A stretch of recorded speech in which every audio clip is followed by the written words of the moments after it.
પ્રભુત્વવાળી બેઠક કહેવાય છે અને અહીંયા જીત આ વખતની એટલી સરળ નથી મનાઈ રહી, કારણ કે ઘણા બધા ફેક્ટર છે.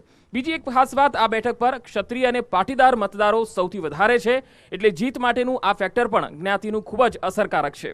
સાથે સાથે એવું કહેવાય છે કે રાજા હિંમતસિંહજીના નામ પરથી હિંમતનગર નામ આ બેઠકનું પડેલું છે અને સાથે હિંમતનગર અને ભિલોડાના કેટલાક ભાગો આ વિધાનસભા બેઠકમાં આવે છે. રાજેન્દ્રસિંહ ચાવડા જે વર્તમાન ધારાસભ્ય છે, આ રાજેન્દ્રસિંહજી ચાવડા જે પહેલા કોંગ્રેસના ધારાસભ્ય તરીકે પણ રહ્યા હતા, ત્યારબાદ તેઓ બીજેપીમાં આવ્યા, બીજેપીમાંથી ચૂંટાયા. 2 વખત તેઓ 2014ના બાય ઇલેક્શનમાં અને 2017ના વિધાનસભાના ઇલેક્શનમાં તેઓ ધારાસભ્ય તરીકે ભાજપમાંથી વિજેતા બન્યા છે. એટલે તેમનું પણ એક અહીંયા સારી એવી પકડ રહી છે. પરંતુ હવે એ જોવાનું છે કે ઘણા બધા ફેક્ટરો આ બેઠક પર કામ કરવાના છે. આ વખતે ત્રીજી પાર્ટી પણ છે, તો ખરેખર આ બેઠક પર કામ કેટલું થયું છે એ જાણવું બહુ જરૂરી છે. ત્યારે આજે અમે વાત કરીશું ભાજપના નેતા વિજયભાઈ પંડ્યા અહીંયા ઉપસ્થિત છે. વિજયભાઈ, આપનું સ્વાગત છે. સાથે કોંગ્રેસના નેતા છે પ્રિયવદન પટેલ. પ્રિયવદનજી, આપનું પણ સ્વાગત. અને રાજકીય વિશ્લેષક તરીકે અહીંયા હું આમંત્રિત કરું છું મગનજીત વણજારાને. આપનું પણ સ્વાગત છે. હવે આજે આપણે એ જાણીશું કે હિંમતનગરમાં ખરેખર વિકાસ થયો છે કે પછી વાયદા થયા છે. સૌથી પહેલા વિજયભાઈ મને એ જણાવો, શા માટે આ વખતે હિંમતનગરની જનતા ભાજપને વોટ આપે, શું કારણ? પહેલું તો એક જ કામ કે હિંમતનગર અમારું સાબરકાંઠાનું એ મુખ્ય મથક હતું કે અગાઉના દિવસોમાં હિંમતનગરને મુખ્ય મથકને ડેવલપ કરવા માટે 70 વર્ષથી આજે જ્યારે સીસી દેસાઈ લોકસભાના સંસદ સભ્ય હતા અને કોંગ્રેસની કેન્દ્રમાં સરકાર હતી, અહીંની અમારી બ્રોડગેજ લાઇન, જે બ્રોડગેજ લાઇન માટે શાંતુભાઈ પટેલ એમપી થયા, અમારા નિશાબેન ચૌધરી થયા, મધુસૂદન મિસ્ત્રી થયા, દરખાસ્તો થાય. આ રેલવે અમારી બ્રોડગેજ થતી નથી. આ ભારતીય જનતા પાર્ટીની સરકાર અને નરેન્દ્રભાઈ મોદી 2014માં દેશના વડાપ્રધાન બન્યા અને માત્ર 3 મહિનાની અંદર આ બ્રોડગેજને મંજૂરી આપી અને આજે બ્રોડગેજ લાઇન થઈ છે. આવનારા દિવસોમાં આ હિંમતનગર સમગ્ર દેશ સાથે જોડાવાનું છે. આવનારા દિવસોમાં આ હિંમતનગર તાલુકો, હિંમતનગરના આજુબાજુના ગામડામાં ઇન્ડસ્ટ્રી સ્થપાવવાની છે.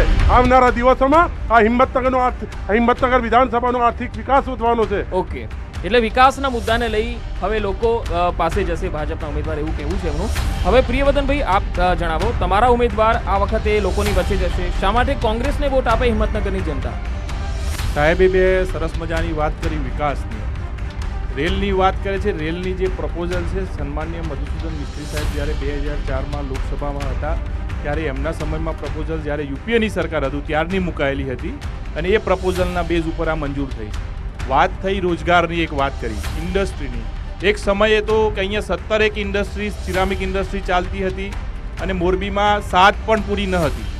આજે પરિસ્થિતિ એવી છે અહીંયા 17માંથી 1 પણ ચાલુ નથી અને રોજગાર માટે લોકોને બહાર જવું પડે છે અને ત્યાં મોરબીમાં આજે 70 ઇન્ડસ્ટ્રી ચાલે છે. એ જ રીતે તમને વાત કરું ગ્રામ્ય વિસ્તારની, શિક્ષણની. શિક્ષણમાં સરકાર મોટી મોટી વાતો કરે છે. અહીંયા બાજુમાં જ એક આપણે પ્રતાપપુર, કેનપુર, જાંબુડી ને રામપુર આજુબાજુના 2 કિલોમીટરના વિસ્તાર છે.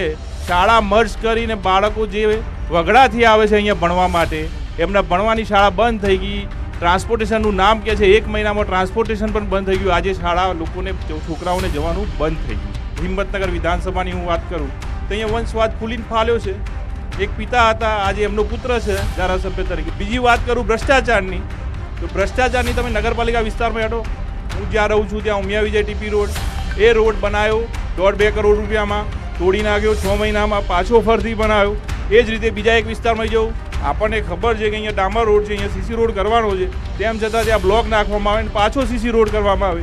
એટલે ક્યાંક ને ક્યાંક ભ્રષ્ટાચાર એક ખુલીને બહાર આવ્યો છે ભારતીય જનતા પાર્ટીમાં, હિંમતનગરમાં. આ મુદ્દાઓ લઈને કોંગ્રેસ લોકોની વચ્ચે જશે.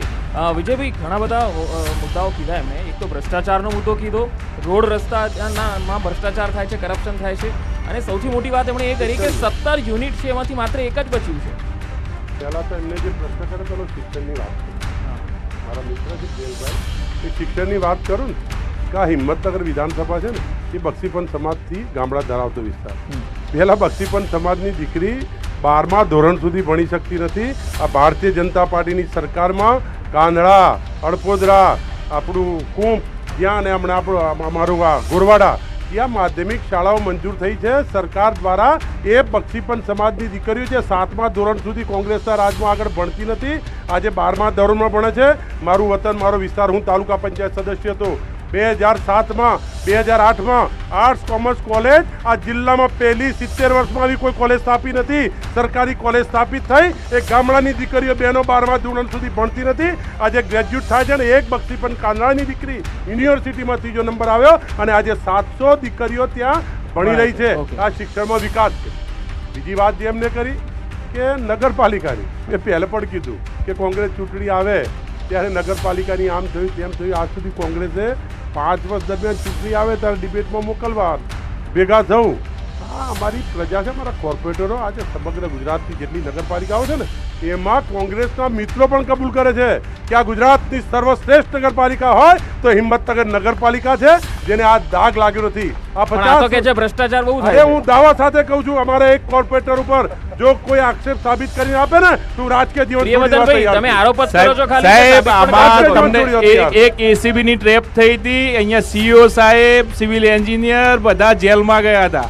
જે ટાઉન હોલ 2.5 કરોડમાં નવો બની જાય એનો 2.5 કરોડમાં રિનોવેશન કર્યું હતું, એમાં સીઓ એન્જિનિયર બધા જ એસીબીની ટ્રેપમાં જેલમાં ગયા હતા. અને આજે બી એ લોકો સસ્પેન્ડ છે. એવા લોકોને આ લોકોએ પોતાના માણસો જે મળતિયાઓ છે એમને પાછા નોકરી પર લેવાનું કામ આ ભારતીય જનતા પાર્ટી કરી રહી છે. જે ભાઈ બીજી એક આ વાત પુરાવો કરું આપ્યો. શિક્ષણની સાહેબ,